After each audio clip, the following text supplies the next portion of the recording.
Kwa hiyo ndugu waandishi wa habari, bajeti ya mwaka 2026/27 ni ya kipekee sana kwa nchi yetu, na tunasema kipekee kwa sababu kubwa tatu. Kwanza, hii itakuwa ndio bajeti ya kwanza kwa utekelezaji wa dira ya taifa ya maendeleo ya mwaka 2050. Mnakumbuka kwa muda wa miaka takriban 25 iliyopita tumekuwa tukitekeleza dira ya maendeleo ya mwaka 2025. Dira ile imekamilika rasmi mwaka jana, na kuanzia mwaka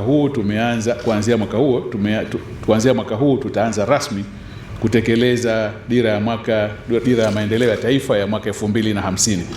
Imezinduliwa mwezi Julai mwaka jana Mheshimiwa Rais wa Jamhuri ya Muungano wa Tanzania Dr. Samia Suluhu Hassan, na sasa iko tayari kutekeleza. Na bajeti hii tunakwenda nayo itakuwa ndio bajeti ya kwanza ya kutekeleza rasmi dira ile. La pili, kwa sababu dira iko tayari, na dira nayo wakati wa utekelezaji inagaiwa kwa miaka mitano. Kwa hiyo vile vile kwa mnasaba huo, hii itakuwa ndio bajeti ya kwanza ya kutekeleza mpango wa 4 wa maendeleo ya taifa wa miaka 5. Mpango ambao tutaenda nao baina ya mwaka huu 2026/27 mpaka mwaka 2030 na 31.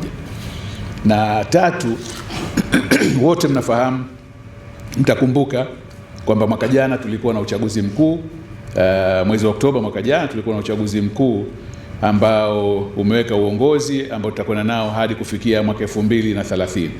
Kwa hiyo nayo bajeti hii itakuwa vile vile ndio ya kwanza ya kutekeleza ilani ya uchaguzi ya chama kinachoongoza, Chama cha Mapinduzi.